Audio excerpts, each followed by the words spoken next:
Hello dear people's, আসসালামু আলাইকুম।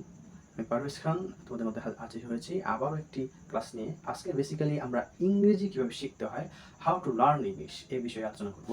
ওকে, so let's get started. So dear peoples, আজকে আমরা মূলত ইংরেজি নিয়ে আলোচনা করব এবং সে বিষয়ে কীভাবে শিখতে হয় ওই বিষয়ে আমি বেসিক দেওয়ার চেষ্টা করব। এর আগে অনেকেই ইংরেজি সম্পর্কে বলে গেছে কীভাবে শিখতে হয়। তো আমি আমার জায়গা থেকে আমার অপিনিয়ন এবং আমার এক্সপিরিয়েন্স থেকে আজকে তোমাদের সামনে আমি আমার অভিজ্ঞতাটা শেয়ার করব। ওকে, আমাদের ইংরেজি শেখার জন্য মোট 8টা স্টেপ ফলো করতে হবে। এর মধ্যে তোমরা বোর্ডে দেখতেই পাচ্ছ, প্রথম 3টা আমি এখানে লিখে দিছি ইন ডিটেলস। প্রথম যে স্টেপটা সেটা হচ্ছে আগে আমাকে জানতে হবে যে ইংরেজিটা আমি শিখবো কেন। এখন এই লাভের দুনিয়াতে আসলে লাভ ছাড়া আসলে কেউ অ্যাকচুয়াল পরিমাণও কোনো এফোর্ট বা কোনো কিছু করতে চায় না। ইভেন মানুষ এখন দেখা যাচ্ছে যে বাহ্যিক লাভ ছাড়া কেউ কারো উপকার বা কারো হেল্পও করতে চায় না। Why we should learn English, অর্থাৎ দ্য ইম্পর্টেন্স অফ লার্নিং ইংলিশটা আমাদের আগে ক্লিয়ার ধারণা থাকতে হবে। It's not about the second language, it's not about the international language. We should learn English for everything in this modern age. প্রতিটা ক্ষেত্রে, প্রতিটা বিষয়ে, প্রতিটা প্ল্যাটফর্মে ইংরেজির প্রয়োজন আছে। সায়েন্স রেভলিউশন, তারপরে শিল্প বিপ্লব, এগুলোর পরে কিন্তু এখন দেখা যাচ্ছে যে ইংরেজির আগের ভ্যালুটা এখন বেড়ে গেছে। তো we should learn English for everything. Suppose ধরে নাও ওনার কিডনি সমস্যা, তো উনি কী করেছেন, উনি তোমার আম্মুকে সিরাম ইলেকট্রোলাইটস টেস্ট দিয়েছেন। এখন তোমার আম্মু করার পরে কী দেখা গেল যে তোমার আম্মুর সিরাম ইলেকট্রোলাইটস এরিয়ার মধ্যে টেস্টের রেজাল্টের মধ্যে আসছে ধরো সোডিয়াম এবং ক্লোরিন ধরো রেফারেন্স ভ্যালু থেকে কম আসছে। সাপোজ ধরে নাও যে রেফারেন্স ভ্যালু হচ্ছে 128, তোমার আম্মুর আসছে 110, বা রেফারেন্স ভ্যালু ক্লোরিনের হচ্ছে ধরে নাও যে 120, তোমার আম্মুর আসছে 100। তো সেই ক্ষেত্রে কিন্তু তুমি বুঝতেই পারতেছো যে তোমার আম্মুর কী কমে গেছে, সোডিয়াম আর ক্লোরিন এগুলো কমে গেছে। এখন কথা হচ্ছে যে তুমি যদি এটা জানো, এটা রিপোর্টটা দেখে বুঝো, তুমি কিন্তু জানো যে আমাদের খাবার লবণের সংকেত হচ্ছে NaCl অর্থাৎ সোডিয়াম ক্লোরাইড। এখান থেকে কিন্তু আমি সোডিয়াম এবং ক্লোরিন পেতে পারি। এছাড়াও বিভিন্ন ন্যাচারাল সল্ট যেমন ইলিশ কিংবা এদিকে আছে হচ্ছে রূপচাঁদা মাছ, এরকম আরও বিভিন্ন আছে যেখান থেকে আমরা খাবার আছে যেখান থেকে আমরা সোডিয়াম এবং ক্লোরিন পেতে পারি। তো তখন কিন্তু তোমার ডাক্তার হওয়া লাগতেছে না যে এটা বোঝার জন্য, ঠিক আছে? বা আমরা সোডিয়াম ক্লোরাইডের স্যালাইনও ইনজেক্ট করতে পারি। সেক্ষেত্রে আমার কিন্তু ডাক্তার পাওয়া যাচ্ছে না। Just because of we know English, এটার কারণে তুমি কিন্তু এই জিনিসটা বুঝতে পারতেছো। ইভেন প্রতিটা ক্ষেত্রে, mobile phone, computer, TV, laptop, technology, সব ক্ষেত্রে কিন্তু আমাদের ইংলিশটা কাজে লাগতেছে। তো এই জন্য আরও বিভিন্ন কারণ আছে। তুমি অবশ্যই স্মার্ট একটা পিপল বা পিপল হইতে চাও, অর্থাৎ একটা স্মার্ট শিক্ষার্থী, স্মার্ট মানুষ হিসেবে তুমি নিজেকে গড়ে তুলতে চাও। শিক্ষা, ব্যবসা বা business, science, technology, economics, every side you should learn English. So আরও বিভিন্ন কারণ আছে যেটার কারণে আমাদের ইংলিশ শিখতেই হবে, মাস্ট। তো এখন চোখ থাকতে যেন অন্ধ না হওয়া লাগে ইন্টারন্যাশনালি আমাদের এই, অর্থাৎ ইংরেজি শেখার প্রথম স্টেপ হচ্ছে আমাদের ইংরেজি শেখার গুরুত্ব জানতে হবে, কেন শিখবো। আর দ্বিতীয় স্টেপ হচ্ছে হিস্ট্রি, বেসিক ফাউন্ডেশন এবং IELTS সম্পর্কে জানা।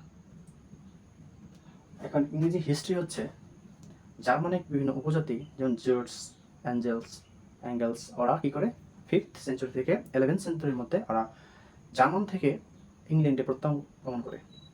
তখন তারা এই প্রত্যাগমনের মধ্যেই তারা ইংরেজি ভাষাটা চর্চা করে, ইংলিশ ভাষাটা উৎপত্তি হয়। এরপর শেক্সপিয়ার 15th সেঞ্চুরি থেকে 17th সেঞ্চুরি পর্যন্ত ওনার মডার্ন বিভিন্ন লেখার মাধ্যমে ইংরেজি ভাষাটা মডার্ন হিসেবে প্রতিষ্ঠিত হয় এবং এরপরে আরও বেশি আধুনিক, আরও বেশি মডার্ন, অর্থাৎ সবচেয়ে বেশি মডার্ন ইংরেজির পথযাত্রা শুরু হয় 17th সেঞ্চুরির পরে সায়েন্স রেভলিউশন এবং ইন্ডাস্ট্রিয়াল রেভলিউশনের পরে, অর্থাৎ বিজ্ঞান এবং শিল্প বিপ্লবের পরে ইংরেজির মূল আধুনিক মডার্ন পথযাত্রা শুরু হয়, যেটা এখন বিশ্বে রানিং আছে। এবং এটা মূলত যুক্তরাজ্য এবং যুক্তরাষ্ট্র কেন্দ্রিক হয়ে আছে বা ছিল। এই সকল কারণেই ইংরেজিটা এখন লিঙ্গুয়া ফ্রাঙ্কা হিসেবে কাজ করতেছে। এখানে হিস্ট্রির পরে আমাদের জানতে হবে বেসিক্স ফাউন্ডেশন। তো ইংরেজি বেসিক ফাউন্ডেশন বলতে আমাদের অ্যালফাবেট সম্পর্কে জানতে হবে। তো আমরা তো নর্মাল অ্যালফাবেট সম্পর্কে জানি, এখানে আমাদের মূলত আইপি বা ইন্টারন্যাশনাল ফোনেটিক্স অ্যালফাবেট সম্পর্কে জানতে হবে। অর্থাৎ অ্যালফাবেট, সেগুলোর প্রনাউন্সিয়েশন, বেসিক কিছু ওয়ার্ড, এই ওয়ার্ডটার রুট জানতে হবে। যেমন ধরে নাও এডুকেশন। এডুকেশন কিন্তু একটা শব্দ, যার অর্থ শিক্ষা। এখান থেকে এডুকেশনাল আসছে, এডুকেটেড আসছে, আরও বিভিন্ন শব্দ আসছে। তো এখানে root of the word is educate.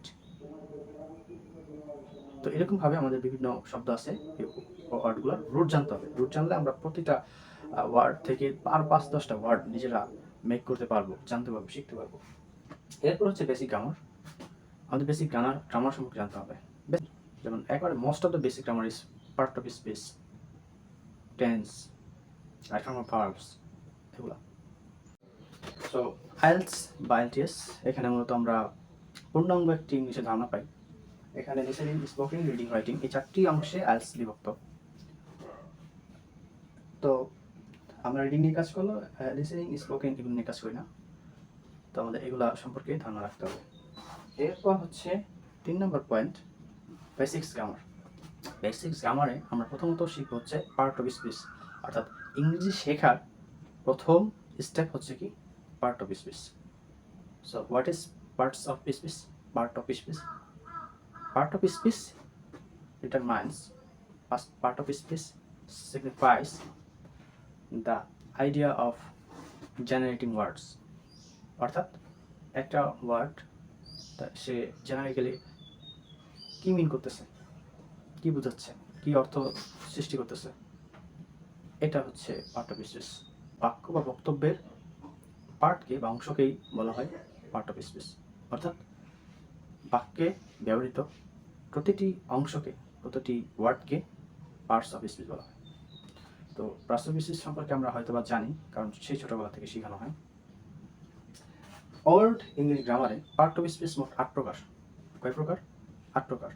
But modern English গ্রামারে কিন্তু পার্ট অফ স্পিচ বর্তমানে 9 প্রকার। সো নতুন যে পার্ট অফ স্পিচটা আছে সেটা হচ্ছে ডিটারমিনার।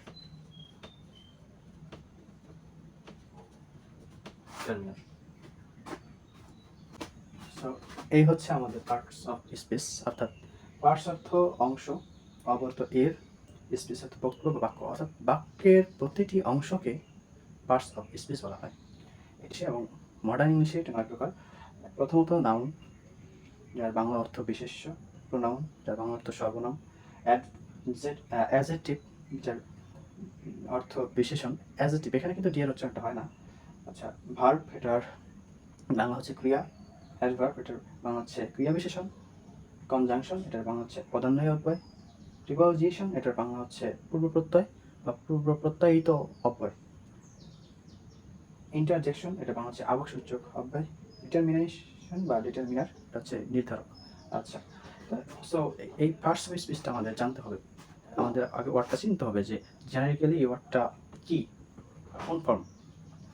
সেই ক্ষেত্রে নাউন তো আমরা জানি, নাউন মনে রাখার সহজ উপায় হচ্ছে নাউন ন দিয়ে, কি দিয়ে? ন দিয়ে, ন। তো নাউন ন দিয়ে, নামও কিন্তু কি দিয়ে? ন দিয়ে। তো এটা আমাদের বুঝতে হবে। ওকে, যেমন রহিম, করিম, জব্বার, সিজার, প্রাণীবাচক, বস্তুবাচক। এরপর বিভিন্ন দেশ, জাতি, যেটা নাম বোঝাবে সেটাই কি হবে? নাউন হবে, নাম হবে। অর্থাৎ এরপর হচ্ছে প্রোনাউন। প্রোনাউন এটা মনে রাখার উপায় হচ্ছে পি দিয়ে প্রো, অর্থাৎ প দিয়ে প্রো, প দিয়ে পরিবর্তন, প দিয়ে প্রো, প দিয়ে কি? পরিবর্তন। অর্থাৎ নাউনের পরিবর্তে যেটা বসে সেটাকে বলা হয় প্রোনাউন। তোমাকে যদি জিজ্ঞেস করা হয় গতকালকে কে ঢাকা গিয়েছিল, ধরে নাও তুমি ঢাকা গিয়েছিলে কালকে, তোমাকে প্রশ্ন করা হলো কি গতকালকে কে ঢাকা গিয়েছিল। এখন কি তুমি বলবা, তোমার নাম বলবা যে গতকালকে পারভেজ ঢাকা গিয়েছিল? নো, অবশ্যই এটা বলবো না। কেন বলবো না? এটা অসামঞ্জস্য দেখায়। ইভেন আমরা বারবার নামটা উচ্চারণ করি না। তো বারবার যে নামটা উচ্চারণ করি না, নামের পরিবর্তে যেটা উচ্চারণ করি সেটাই হচ্ছে কি প্রোনাউন।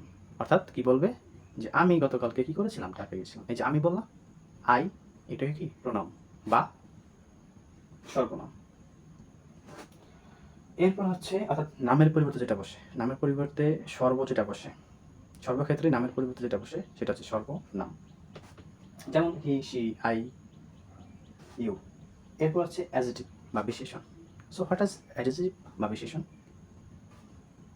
বিশেষায়িত করা, বিশ্লেষণ করা। অর্থাৎ এটা মনে রাখবো কীভাবে? অ্যাডজেক্টিভ হচ্ছে বিশেষণ, তো কোনো কিছু বিশ্লেষণ করা কি বিশেষণ বা অ্যাডজেক্টিভ বলে। কাকে বিশ্লেষণ করা? এই যে উপরে যে দুইটা আছে, এই দুইটা নাউন বা প্রোনাউন। অর্থাৎ নাম, বিশেষ্য বা সর্বনাম, এদেরকে যখন বিশেষায়িত করবে, বিশ্লেষিত করবে কোনো কিছু, সেটাকে বলা হয় কি অ্যাডজেক্টিভ। অর্থাৎ দোষ, গুণ, অবস্থা। নাউন বা প্রোনাউনের দোষ, গুণ, অবস্থা, পরিমাপ, আকার, আকৃতি, এগুলোকে বলা হয় অ্যাডজেক্টিভ বা বিশেষণ। তো নাউন বা প্রোনাউন, ধরো আমি বললাম he is a good boy, সেখানে গুড, সে খুব ভালো ছেলে। এই গুডটা হচ্ছে অ্যাডজেক্টিভ, কারণ এটা বোঝাচ্ছে সে কেমন, ভালো নাকি খারাপ। অর্থাৎ নাউন বা প্রোনাউনকে যেটা মডিফাই করবে সেটাকে কি বলা হবে? অ্যাডজেক্টিভ বলা হবে। এরপর হচ্ছে verb. So what is a verb? Verb is a term that indicates working topics. অর্থাৎ কাজ সম্পর্কিত বিষয়গুলো কি করবে? ভার্ব বুঝাবে। অর্থাৎ কোনো কিছু করাকে কি বলে? ভার্ব বলে। যেমন প্লেয়িং, খেলা করা, রাইটিং, লেখা। আমি তোমাদের যে পড়াচ্ছি, টিচিং, এটাও কিন্তু একটা ভার্ব। সো আমি এখন কি করতেছি? ভার্ব করতেছি, কাজ করতেছি, শেখাচ্ছি। ওকে। এরপর হচ্ছে অ্যাডভার্ব। অর্থাৎ নাম দেখে বুঝতে পারতেছো, ক্রিয়া বিশেষণ। অর্থাৎ ক্রিয়াকে যেটা বিশেষায়িত করবে, ক্রিয়াকে যেটা বিশ্লেষণ করবে। অর্থাৎ প্রথমটা হচ্ছে নাউন বা প্রোনাউনকে বিশ্লেষণ করলে শুধু বিশেষণ, আর যেটা কিনা ক্রিয়াকে বিশ্লেষণ করে সেটাকে বলা হয় ক্রিয়া বিশেষণ। অর্থাৎ একটা কাজ হচ্ছে, সেটা কীভাবে হচ্ছে? সেটা কি আস্তে হচ্ছে? সেটা কি জোরে হচ্ছে? সেটা কি একটু পর পর হচ্ছে? সেটা কি অনেক আগ থেকে হচ্ছে? সেটা কি ক্রমান্বয়ে হচ্ছে? এটা কি বলা হয় ক্রিয়া বিশেষণ বা অ্যাডভার্ব। এখানে কিন্তু তোমরা মনে রাখার সুবিধাটা ধরে নিতে পারো, এই অ্যাডভার্বটা বোঝাচ্ছে adjective, adjective of verb. Ad হচ্ছে অ্যাডজেক্টিভ, ভার্ব, অর্থাৎ অ্যাডজেক্টিভ অফ ভার্বকে বলা হয় অ্যাডভার্ব, এটা বাংলা হচ্ছে ক্রিয়া বিশেষণ। যেমন হি প্লেজ, এখানে প্লেটা হচ্ছে কি ভার্ব। আমি যদি বলি স্লোলি, হি প্লেজ স্লোলি, সে আস্তে আস্তে খেলে, এখানে স্লোলিটা হচ্ছে কি অ্যাডভার্ব। মনে রাখার বিষয় সেটা হচ্ছে যে অ্যাডভার্বের পিছনে এল ওয়াই থাকে, অ্যাডজেক্টিভ প্লাস এল ওয়াই। ওকে, মানে ধরে নেওয়া যে বিশেষণ মানেই হচ্ছে এল ওয়াই। যদি সেটা নাউনের পরে হয়, নাউন বা প্রোনাউনের পরে হয়, সেটা হচ্ছে অ্যাডজেক্টিভ। যদি সেটা ভার্বের পরে হয়, সেটা হচ্ছে কি অ্যাডভার্ব। ওকে, এরপর হচ্ছে conjunction. So what is conjunction? Conjunction means পদান্বয় অব্যয়, অর্থাৎ কানেক্টর। আমরা বিভিন্ন সময় কানেক্টর বলবো এসএসসি জিসি 2 লেভেলে। এই কানেক্টরস বা পদ অন্বয়, পদ যুক্তকারী অব্যয়কে বলা হয় কনজাংশন। মনে রাখবো কীভাবে? এই যে কানেক্ট করলাম, এই কনজাংশন, এইখানে কিন্তু সি আছে, সিতে কনজাংশন, সিতে কানেকশন, কানেকশন, কানেক্টর, দ্যাটস। অর্থাৎ যে ওয়ার্ডগুলা দুইটা ওয়ার্ডকে কানেক্ট করে, দুইটা ওয়ার্ডের মধ্যে কানেকশন সৃষ্টি করে, সেগুলোকে বলে কনজাংশন। এখন কোনগুলো তোমার দুইটা ওয়ার্ড বা দুইটা সেন্টেন্সকে কানেক্ট করে, দুইটা ওয়ার্ড বা সেন্টেন্সকে কানেক্ট করে, অ্যান্ড, অর, বাট, এগুলো। সো এগুলোই কি connector, even conjunction. Then preposition. So what is preposition? প্রিয় তো পূর্বে, পজিশন তো অবস্থান, অর্থাৎ নাউন বা প্রোনাউন পূর্বে যার অবস্থান সেটাকে বলা হয় কি প্রিপোজিশন বা পূর্ব প্রত্যয়। যেমন টু, ইন, উইথ, উইদাউট। দেন আরও বড় বড় প্রিপোজিশন আছে যেটা হয়তো আমরা নামও শুনিনি। সো এই প্রিপোজিশন সম্পর্কে আমাদের কি করতে হবে, জানতে হবে। ওকে, দেন ইন্টারজেকশন। ইন্টারজেকশন মনে রাখার সবচেয়ে ভালো উপায় হচ্ছে interjection is Michael Jackson. Funny. Okay, Michael Jackson যেমন তার কাজের মধ্যে দেখা যাচ্ছে যে এই হুররা, হুররাই বেশি বেশি বলে দেখবা। সো হুররা, ওহ, উহ, এই যে সাউন্ডগুলো করে, এই সাউন্ডসগুলো আবেগসূচক ইমোশনাল যে সাউন্ডসগুলো আছে এগুলো হচ্ছে ইন্টারজেকশন। সো এবার মনে রাখবা ইন্টারজেকশন ইজ মাইকেল জ্যাকসন। ওকে, এরপর হচ্ছে আমাদের মডার্ন ইংলিশে 9 নাম্বার যে পার্টস অফ স্পিচ অর্থাৎ ডিটারমিনার, যার বাংলা হচ্ছে নির্ধারক। অর্থাৎ এটা কোয়ান্টিফাই করবে, ডিটারমাইন্ড করবে যে এটা কি নাউন, কি প্রোনাউন, অ্যাডজেক্টিভ, এগুলো ডিটারমিনার যে করে তাকে বলা হয় ডিটারমিনার। ডিটারমিনার যা অ্যাকচুয়ালি 6 প্রকার, সেগুলো হচ্ছে সংখ্যা, পরিমাণ, পসেসিভ কেস, এরপর হচ্ছে demonstrative determiner, distributive determiner, article, এরকম 6 প্রকার ডিটারমিনার এক্সিস্ট করে।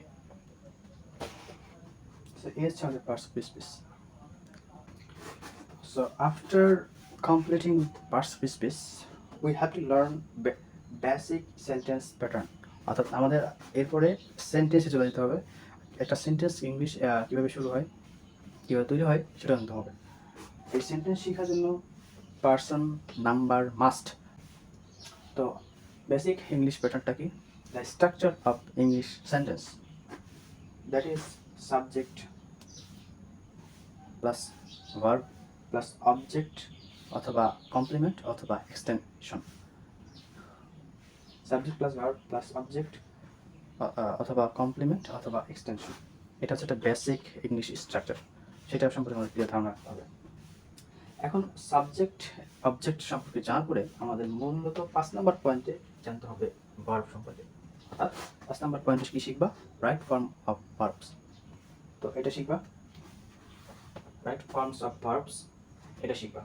তো আমরা জানি ভার্ব কিন্তু মোটামুটি 2 প্রকার, auxiliary verb, principal verb. Auxiliary ভার্বের মধ্যে আমাদের মাস্ট শিখতে হবে to have, to be, to do, এই ভার্বগুলো শিখতে হবে। টু বি ভার্ব কি? am, is, are, was, were। To do verb কি? Do, did, does. To have verb কি? Have, has, had. এগুলো সম্পর্কে আমাদের নিট এবং ক্লিয়ার ধারণা রাখতে হবে। এরপর হচ্ছে 6 নম্বর পয়েন্ট আমাদের শিখতে হবে টেন্স বা কাল। আমি তোমাদের এখানে সবগুলো শিখাইতাম, কিন্তু সবগুলো শিখাইতে গেলে যে হচ্ছে সময় লেন্থ বেড়ে যাবে। এখন ইনশাল্লাহ নেক্সট ক্লাসগুলোতে আমি এগুলো ইনক্লুড করার চেষ্টা করবো। তো 6 নম্বর পয়েন্ট হচ্ছে টেন্স। আমরা যখন রাইট ফর্মস অফ ভার্ব শিখে ফেলবো তখন আমাদের টেন্স শিখতে হবে। তো আমরা জানি মূলত টেন্স 3 প্রকার, present tense, past tense, future tense. এগুলোকে আবার 4টা টাইপসে ক্লাসিফাই করা হয়, সেগুলো সম্পর্কে আমাদের ক্লিন ধারণা রাখতে হবে। এরপরে 7 নম্বর পয়েন্ট হচ্ছে ভয়েস, অর্থাৎ ভয়েস চেঞ্জ, বাচ্চা পরিবর্তন। অর্থাৎ আমাদের অ্যাক্টিভ থেকে প্যাসিভ এবং প্যাসিভ থেকে অ্যাক্টিভ, এই বাচ্চা পরিবর্তন ভয়েস চেঞ্জটা শিখতে হবে। এবং অ্যাট দ্য লাস্ট ট্রান্সলেশন, যত পারো এগুলো শেখার পর যত পারো ট্রান্সলেশন করবা। তো practice makes a man perfect. After knowing all thing you have to practise. অর্থাৎ তোমাদেরকে আমি এই 8টা পয়েন্ট ধারণা দিলাম, যে তোমরা এই 8টা পয়েন্ট ঠিক মতো পড়ো, ইনশাল্লাহ ইংরেজিতে আর কোনো সমস্যা থাকবে না, ইংরেজিটা তোমরা ফুল এবং ফাইনালি শিখতে পারবা। আরেকটা মজার কথা দিয়ে শেষ করবো, সেটা হচ্ছে যে আমরা এই যে একটু পরপর ইংলিশ বললাম, সেটা টোটালি রং। মডার্ন ইংরেজিতে ইংলিশ বলতে কিছু নাই, এটা হচ্ছে ইংলিশ। অর্থাৎ ইংলিশের সঠিক প্রনাউন্সিয়েশন হচ্ছে English. Okay, thank you, best of lakh.